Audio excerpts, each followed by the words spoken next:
शोर बाजार की तंग गलियों।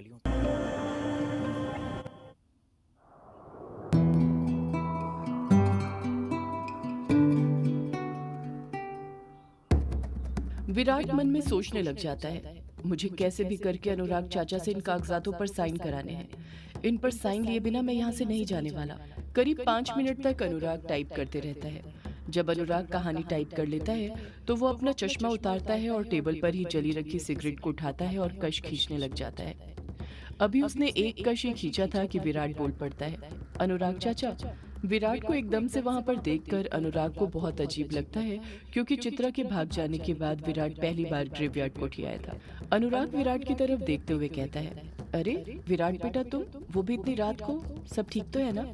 अनुराग का सवाल सुनकर विराट घबराने लग जाता है। उसके समझ नहीं आता कि वो अनुराग को कैसे बताए कि वो किस काम से आया है। जब विराट कुछ जवाब नहीं देता है तो अनुराग विराट से फिर पूछता है, बोलो विराट, तुम चुप क्यों हो गए? कैसे आना हुआ? विराट अपने साथ जो फाइल लेकर आया था, अनुराग को वो फाइल दिखाते हुए कुछ कहने ही वाला था कि तभी अनुराग बोल पड़ता है, अरे मैं भी ना पूरा दिलीप भैया की तरह हो गया हूँ। तुम इतने दिनों बाद ग्रेवयार्ड कोठी आए हो और मैं हूँ कि तुमसे खाने पीने के बारे में छोड़कर ये पूछ रहा हूँ कि किस काम से आए हो। ये बातें तो बाद में होती रहेंगी, पहले बोलो क्या खाना पसंद करोगे? विराट अनुराग को मना करते हुए कहता है, अरे नहीं चाचा जी, वो मैं घर से खाना खाकर आया हूँ। आप बताइए आप कैसे हैं? अनुराग अंगड़ाई लेते हुए कहता है, तुम मुझे देखकर अंदाजा लगा सकते हो कि मैं एकदम मस्त हूँ और बहुत खुश हूँ। तुम बताओ विराट, तुम कैसे हो? विराट उदासी के साथ हिचकिचाते हुए कहता है, मैं भी ठीक हूँ चाचा जी। वैसे मैंने देखा आप बड़ी ही लगन के साथ कुछ लिख रहे थे। क्या मैं जान सकता हूँ कि आप कौन सी कहानी लिख रहे हैं इस वक्त? अनुराग कुर्सी पर से खड़ा होता है और विराट के पास जाते हुए कहता है, तुम्हें नहीं पता क्या मैं कौन सी कहानी लिख रहा हूँ? सारा गांव जानता है मेरी आने वाली किताब के बारे में। विराट धीरे से गंभीरता के साथ कहता है, मतलब जो मैंने सुना है वो सच है? आप अभी भी यक्षिणी की कहानी लिख रहे हैं? अनुराग विराट की बात से सहमत होते हुए कहता है, हाँ तुमने बिल्कुल ठीक सुना। मैं यक्षिणी की ही कहानी लिख रहा हूँ। यक्षिणी एक डायन। देखना ये कहानी मेरी जिंदगी बदल देगी। विराट अपने आप को रोक नहीं पाता है और उसके मुंह से निकल जाता है, जिंदगी तो बदल ही दी है ना चाचा जी, इस कहानी के कारण आप अपनी पत्नी और अपने बच्चे को खो चुके हैं। अनुराग उखड़े हुए लहजे में कहता है, मैंने किसी को नहीं खोया है। हम खोते उसे हैं जो अपना होता है। मेरी पत्नी मेरी थी ही कब जो मैं उसे खोऊंगा? गलती मेरी ही है जो मैंने अपनी पत्नी को अपने आप से ज्यादा प्यार किया। वो तो अच्छा हुआ कि सही वक्त पर मेरी आंखें खुल गई, वरना मेरी जिंदगी बर्बाद हो जाती। अनुराग की इस बात के बाद फिर विराट और अनुराग के बीच नोकझोंक शुरू हो जाती है। विराट बहुत कोशिश करता है कि वो पलटकर जवाब ना दे, पर वो अपने आप को रोक नहीं पाता है और कुछ न कुछ कहते रहता है। बात करते करते ही वो भूल जाता है कि वो वहां पर किस काम से आया था। जो मुलाकात मीठी बातों से शुरू हुई थी, उसमें वापस से कड़वी बातें होनी शुरू हो गई थी। अनुराग और विराट दोनों एक दूसरे से चिढ़कर बातें करने लग गए थे।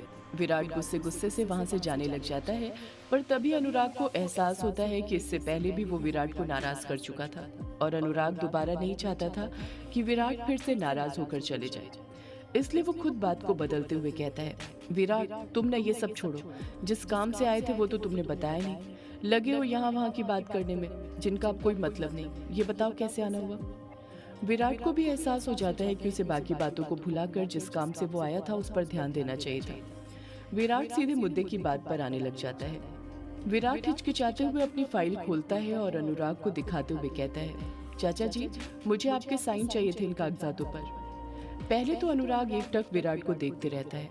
विराट घबरा जाता है कि अनुराग उसे क्या करेगा, पर अगले ही पल अनुराग विराट को देखकर मुस्कुराता है और वो फाइल विराट के हाथ से लेकर अपने टेबल पर रख देता है। अनुराग टेबल पर ही रखा अपना पेन उठाता है और उससे उन कागजातों पर साइन करने लग जाता है। अनुराग बिना पढ़े उन कागजातों पर साइन करने जा रहा था, जिसे देखकर विराट को बहुत हैरानी हो रही थी।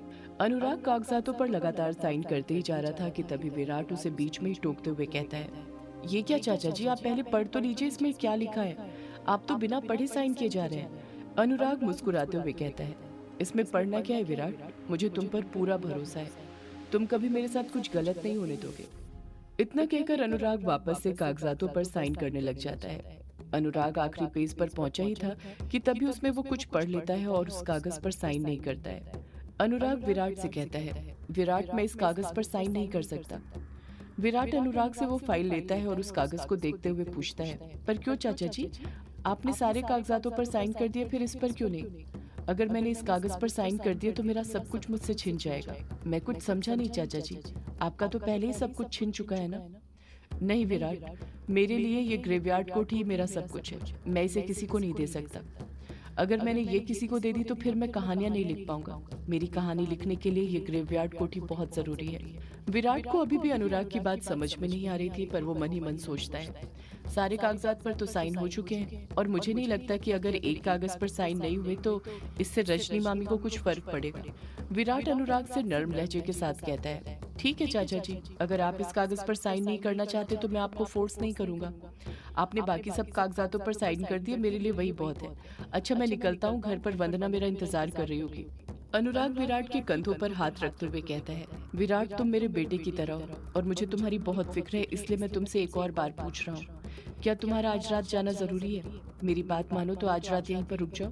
यक्षिणी सच में किश्नोई नदी के पास ही भटक रही है। चाचा जी, अगर यक्षिणी मेरा इंतजार कर रही है तो करने दीजिए। मैंने कहा ना आपसे कि मैं उससे मिलना चाहता हूँ। एक और बात, मेरा घर जाना भी बहुत जरूरी है। शायद आप भूल रहे हैं, आज मेरी शादी की सालगिरह है। अनुराग अपने सिर पर हाथ रखते हुए कहता है, अरे मैं तो भूल ही गया था, तुमको और वंदना को शादी की सालगिरह मुबारक हो। अनुराग हंसते हुए कहता है, पर देखना कहीं ये सालगिरह तुम यक्षिणी के साथ ना मनाने लग जाओ। विराट शर्माते हुए कहता है, क्या चाचा जी आप भी ना? अच्छा मैं जाता हूँ, वंदना मेरा इंतजार कर रही होगी। इतना कहकर विराट कागजातों की फाइल लेकर वहां से चले जाता है। भोर के 4:30 बज रहे थे और इस तरफ हवेली के अंदर हड़कंप मचा हुआ था। हवेली के सभी लोग हॉल के अंदर बैठे हुए थे विराट को छोड़कर। वंदना और जानकी का तो रो रो कर बुरा हाल हो गया था। वंदना ने लाल साड़ी पहन कर रखी हुई थी। उसने जो काजल अपनी आंखों पर लगाया था रोने से बिखर चुका था। वंदना को देखकर साफ समझ आ रहा था कि वो विराट के लिए खूब सज धज कर तैयार हुई थी, लेकिन जब वो नहीं आया तो उसका रो रो कर बुरा हाल हो गया। वंदना ने घर के बाकी सब लोगों को भी इस बारे में बता दिया, जिस कारण सब हॉल में ही जमा हो गए थे। सभी लोगों के चेहरे पर टेंशन साफ नजर आ रही थी। सभी लोग डरे और घबराए हुए थे और सबसे ज्यादा जो डरी और घबराई हुई थी वो कोई और नहीं बल्कि रजनी थी। दिलीप गुस्सा करते हुए खुद से कहता है, ये लड़का आखिर गया कहाँ है? ये अभी तक आया क्यों नहीं? जानकी रोते हुए कहती है, पता नहीं जी कहाँ गया है, मुझे तो कुछ पता कर नहीं गया है। जानकी वंदना से पूछती है, वंदना बेटी क्या तुझे विराट कुछ बता कर गया है?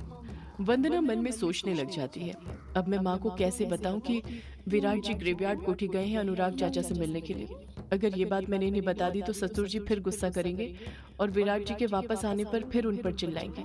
नहीं नहीं, मैं इस बारे में इन्हें कुछ नहीं बता सकती हूँ। जानकी फिर वंदना पर दबाव बनाते हुए उससे पूछती है, तू चुप क्यों है बेटी, कुछ बोलती क्यों नहीं? विराट तुझे कुछ बता कर गया है क्या?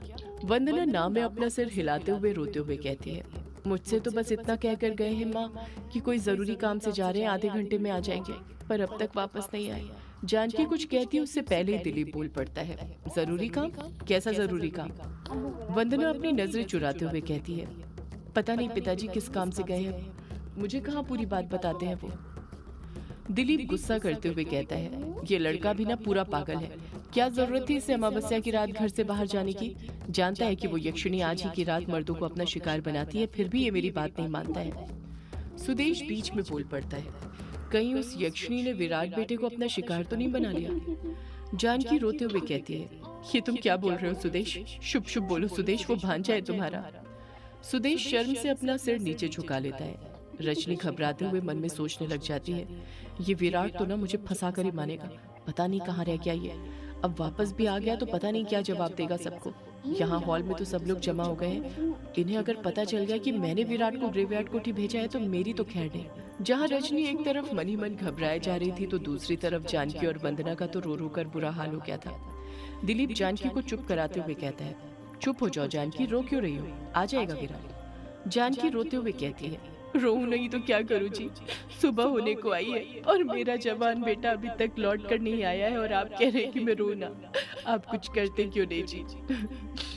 दिलीप अपनी जगह पर से उठते हुए कहता है, तू रो मत जानकी, मैं देख कर आता हूँ अपने बेटे को। सुदेश भी अपनी जगह पर से उठते हुए कहता है, मैं भी आपके साथ चलता हूँ जीजा जी। रजनी तुरंत हड़बड़ाहट के साथ सुदेश को मना करते हुए कहती है, नहीं नहीं जी आप मत जाइए। जैसे ही रजनी ये बात बोलती है सब लोग रजनी को घूरने लग जाते हैं। रजनी बात को संभालते हुए कहती है, मेरा मतलब है कि आप दोनों कहीं मत जाइए। रात के समय बाहर जाना ठीक नहीं। आप जानते हैं ना आज अमावस्या है। उस यक्षिणी ने आपको कुछ कर दिया तो? दिलीप गुस्से के साथ कहता है, मैं नहीं डरता उस यक्षिणी से, और वैसे भी सुबह होने ही वाली है। जितना मुझे पता है वो यक्षिणी दिन के उजाले में शिकार नहीं करती है। दिलीप कुछ सोचते हुए कहता है, मैं अपने बेटे को ऐसे नहीं छोड़ सकता। मुझे उसे ढूंढने जाना ही होगा, मैं जा रहा हूँ। इतना कहकर दिलीप अपने कदम आगे बढ़ाने लग जाता है। दिलीप के पीछे पीछे ही बल्लू काका और सुदेश भी जाने लग जाते हैं। वो दोनों भला दिलीप का साथ कैसे छोड़ सकते थे? रजनी चाहते हुए भी सुदेश को रोक नहीं पाती है। रजनी मन ही मन गुस्सा करते हुए कहती है, ये सुदेश को भी ना मरने का बहुत शौक है। क्या जरूरत है बाहर जाने की? अगर इसे कुछ हो गया तो फिर मैं अकेले अपनी अमोदिता की शादी कैसे कराऊंगी? वंदना जानकी दोनों रोते रहते हैं। जानकी वंदना को तसल्ली देते हुए कहती है, रो मत वंदना बेटा, तेरे ससुर जी गए हैं विराट बेटे को देखने। देखना वो अपने साथ विराट को लेकर ही आएंगे। मैं जानती हूँ उन्हें। सदियों से है पुरानी ये है यक्षिणी की कहानी। यक्षिणी एक आग है, यक्षिणी